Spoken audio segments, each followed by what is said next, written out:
Hello everyone, स्वागत है आपका हमारे यूट्यूब चैनल तलवार क्लासेस में।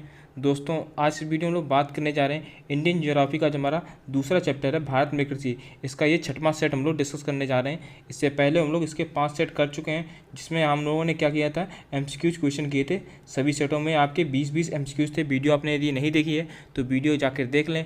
वीडियो में जो क्वेश्चन आपके लिए काफ़ी इंपॉर्टेंट है, क्योंकि क्वेश्चन जो है आपके किसी ना किसी एग्जाम में आए हुए हैं। तो चलिए, यदि आपने अभी तक चैनल को सब्सक्राइब नहीं किया तो चैनल को भी सब्सक्राइब कर लीजिए और बेल आइकन को प्रेस कीजिए, ताकि जो नई नोटिफिकेशन है सबसे पहले आपके पास हो जाए। तो बिना देर गवाए चलिए शुरू करते हैं।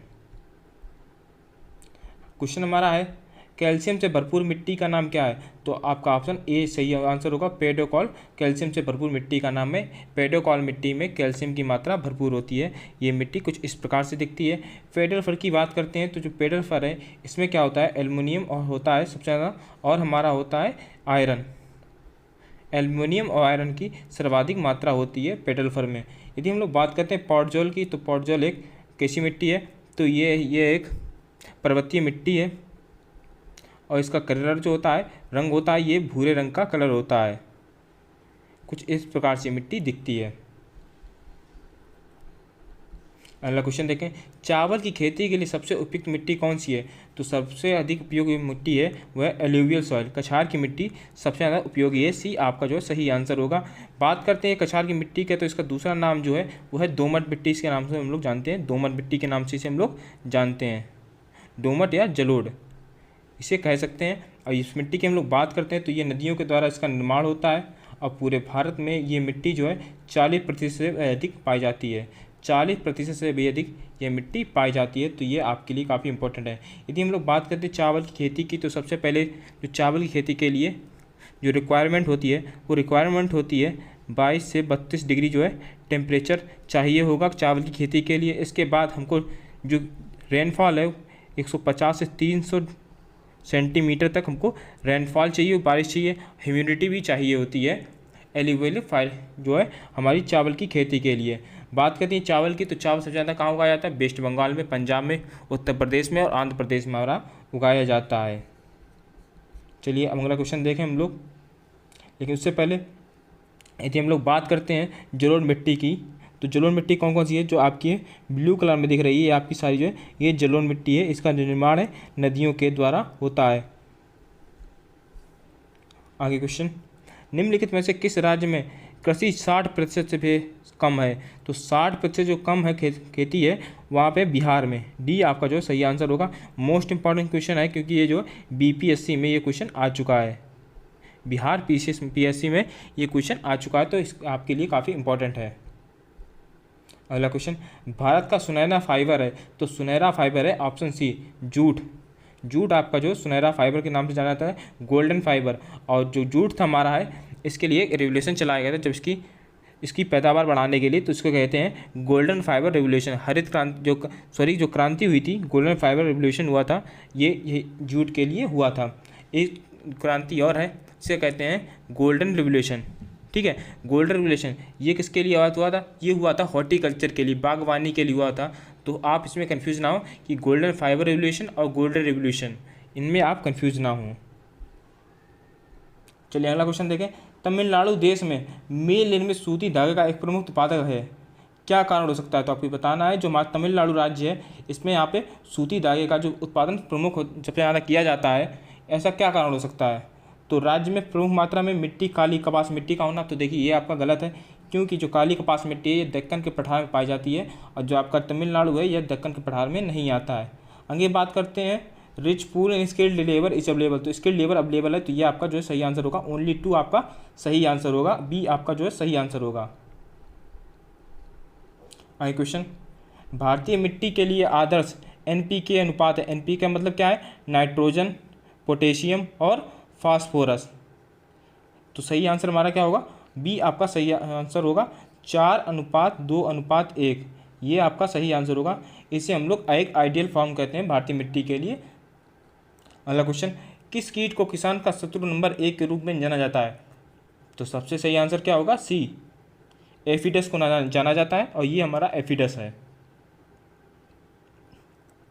अगला क्वेश्चन, स्वर्ण क्रांति का तात्पर्य है, तो स्वर्ण क्रांति किससे किससे संबंधित है? बागवानी से संबंधित है। सी आपका सही आंसर होगा, बागवानी से स्वर्ण क्रांति संबंधित है, गोल्डन रेवोल्यूशन। अब इससे पहले हम लोग क्वेश्चन में बात कर चुके हैं, जो गोल्डन रेवोल्यूशन था वो बागवानी से संबंधित था, और जो गोल्डन फाइबर रेवोल्यूशन था वो हमारा संबंधित था जूट से। अब बात करते हैं यदि ऑयल सीड्स तिलहन की, तो इसमें कौन सी क्रांति आती है, कौन सा रेवोल्यूशन आता है? वो आता है येलो रेवोल्यूशन, पीली क्रांति। देखिए कुछ ये क्रांतियाँ हैं, ये आप नोट कर लीजिए, बहुत इंपॉर्टेंट है आपके लिए, किसी भी एग्जाम में ये क्वेश्चन पूछा जा सकते हैं। अगला क्वेश्चन देखें हम लोग, भारत का सर्वाधिक गेहूं उत्पादक राज्य है, तो सर्वाधिक गेहूं का उत्पादन किया जाता है उत्तर प्रदेश में, डी आपका जो सही आंसर होगा। और गेहूं एक रबी क्रॉप है, रबी की फसल है। और गेहूं का उत्पादन करने के लिए सबसे पहले हमें क्या चाहिए होगा, इसके जो उत्पादन का टाइमिंग क्या होती है, तो ये उत्पादन होती है जो रोपाई की जाती है, सितंबर से अक्टूबर के बीच की रोपाई कर दी जाती है, और इसकी कटाई हो जाती है मार्च से अप्रैल के बीच इसकी कटाई हो जाती है। गेहूं के उत्पादन के लिए हमें चाहिए होगा 75 से 100 सेंटीमीटर तक इसको बारिश चाहिए होती है हमको। और सर्वाधिक उत्पादन, इसके बाद उत्पादन की बात करते हैं तो पंजाब, महाराष्ट्र, हरियाणा, राजस्थान, ये कुछ मेन राज्य हैं जहाँ पे गेहूं का उत्पादन सर्वाधिक किया जाता है। अब बात करते हैं यदि गेहूं की, तो गेहूं जो हमारा ग्रीन रिवोल्यूशन आया था, हरित क्रांति आई थी, इसमें जो HYV बीज आए थे वो मैक्सिको से आए थे, इसकी पैदावार को बढ़ाने के लिए नए बीज जो आए थे। अगला क्वेश्चन देखें हम लोग, निम्नलिखित राज्यों में से उत्पादन की न्यूनतम लागत के साथ आर्किड की एक विशाल विविधता की खेती के लिए सबसे उपयुक्त जलवायु की परिस्थितियां कौन सी हैं, और इस दायरे में एक निर्यात उन्मुख उद्योग विकसित कर सकते हैं? तो सही आंसर होगा आपका ऑप्शन बी, अरुणाचल प्रदेश का राइट आंसर होगा। अगला क्वेश्चन देखें, लेटेराइट मिट्टी में पाई जाती है, तो लेटेराइट मिट्टी कहाँ पाई जाती है? शुष्क और आर्द्र उष्णकटिबंधीय क्षेत्रों में लेटेराइट मिट्टी पाई जाती है। और लेटेराइट मिट्टी में क्या होता है? लीचिंग बहुत होती है, लीचिंग वो बहुत होती है। और लेटेराइट मिट्टी की हम लोग बात करते हैं यदि, तो लेटेराइट मिट्टी जो होती है इसमें क्या क्या का उत्पादन होता है सर्वाधिक? तो टी, रबड़ और सिंकोना, ये इसका प्रमुख उत्पादन होता है लेटेराइट मिट्टी में। देखिए आप देख लेते हैं हम लोग लेटेराइट मिट्टी, तो ये आपकी जो लेटेराइट मिट्टी है जो हल्का सा पिंक कलर का है, ये आपकी लेटेराइट मिट्टी है। जहाँ मैं राउंड कर रहा हूँ ये आपकी लेटेराइट मिट्टी है। अगला क्वेश्चन, अम्ल या एल्काइन मिट्टी का दूसरा नाम क्या है? तो दूसरा नाम है कल्लर, सी आपका सही आंसर होगा। कल्लर को अम्ल या एल्काइन मिट्टी का ये दूसरा नाम है। बात करते हैं रेगुर की, तो रेगुर का दूसरा नाम क्या है? इसे काली मिट्टी कहते हैं, काली मिट्टी। बांगर क्या है? तो बांगर एक क्या है? बांगर दोमट मिट्टी जो होती है हमारी, इसका पुराना रूप जो पुरानी दोमट मिट्टी होती है इसे हम लोग बांगर कहते हैं। और जो खाखर होती है ये जो हमारी जलोढ़ मिट्टी होती है, जिसका जो नई होती है वो जलोढ़ मिट्टी खाकर कहलाती है। अगला क्वेश्चन, खाद्य फसलों में शामिल है, तो खाद्य फसलों में शामिल है खाद्यान्न, दलहन, तिलहन, सी आपका सही आंसर होगा।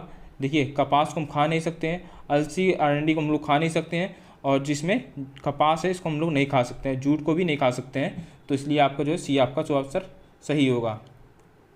अगला क्वेश्चन, मृदा अपरदन क्षेत्र के लिए उपयुक्त है, तो बोर्डिंग द रीजन, क्षेत्र की सीमा, सही है आपका। क्षेत्र की यदि हम लोग सीमा कर देंगे, उसको हम बांध देंगे, तो इससे हमारा है मृदा अपरदन नहीं होगा। फसल नियमन जो क्रॉप रोटेशन होता है ये भी मृदा के लिए अपरदन के लिए आवश्यक होता है। वनोन्मूलन, तो डिफॉरेस्टिंग, ये आपका जो है गलत आंसर, गलत होगा। पशुओं की चराई, ये भी आपका गलत होता है। 1 और 2 ये सही आंसर होगा, ए आपका जो है सही आंसर होगा। अगला, निम्नलिखित में से कौन मिट्टी के क्षरण का कारण नहीं है? तो आपका सही आंसर होगा अपक्षय, सी आपका जो सही आंसर होगा।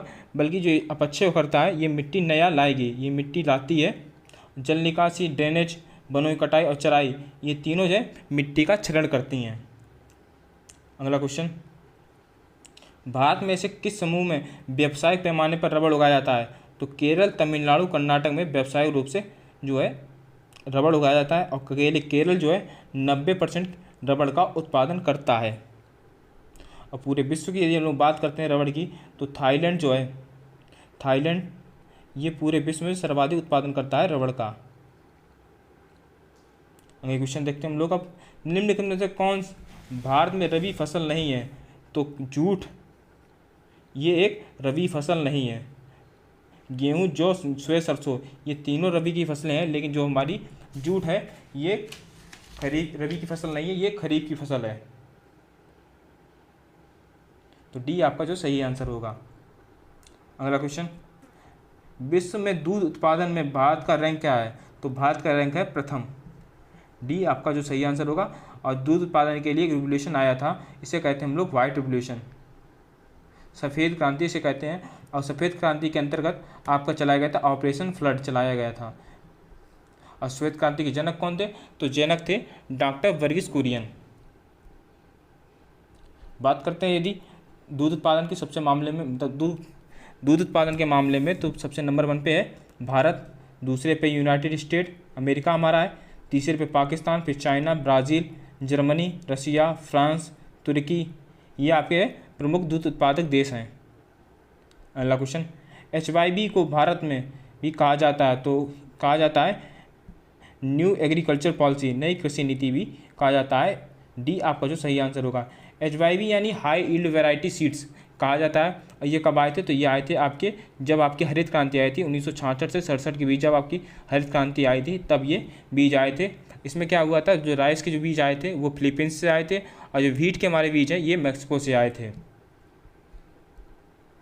अगला क्वेश्चन, ऑपरेशन फ्लड किससे संबंधित है? तो दूध से संबंधित है। ये आपका जो सही आंसर होगा ऑपरेशन फ्लड। देखिए जी, जो ऑपरेशन फ्लड हमारा है ये डॉक्टर वर्गीस कुरियन है, ये ने फाउंडर कहा जाता है, इन्हें पिता कहा जाता है ऑपरेशन फ्लड का। 1970 में आया था। और किसके द्वारा? नेशनल डेयरी डेवलपमेंट बोर्ड के द्वारा इसको लागू किया गया था। अगला क्वेश्चन, गलत जोड़ी का आपको पता लगाना है। चाय असम, तो असम का जो उत्पादन चाय का उत्पादन असम में सबसे ज़्यादा होता है। नारियल केरल, इसका ये भी सही है। गन्ना उत्तर प्रदेश, ये भी आपका सही है। बी आपका जो है सही आंसर नहीं है, मूंगफली बिहार। अगला क्वेश्चन, निम्नलिखित में से कौन सी विधि मिट्टी की उर्वरता और नमी के संरक्षण में मदद नहीं करती है? तो सही आंसर हमारा क्या होगा? सही आंसर होगा हमारा शिफ्टिंग कल्टीवेशन, स्थानांतरण की खेती। ये आपका सही आंसर होगा। शिफ्टिंग कल्टीवेशन, इसे हम लोग जूम खेती भी कहते हैं और स्लैश एंड बर्न खेती भी स्लैश एंड बर्न कल्टीवेशन भी कहते हैं। तो आज के लिए इतना ही। वीडियो पसंद आए तो वीडियो को लाइक करें। और आज का हमारी ये लास्ट चैप्टर था इस चैप्टर का, इसके बाद हम लोग अगला चैप्टर पढ़ेंगे। चैनल पे नए हैं तो चैनल को भी सब्सक्राइब कर लीजिए और वीडियो को ज़्यादा से ज़्यादा शेयर कीजिए। तब तक के लिए धन्यवाद।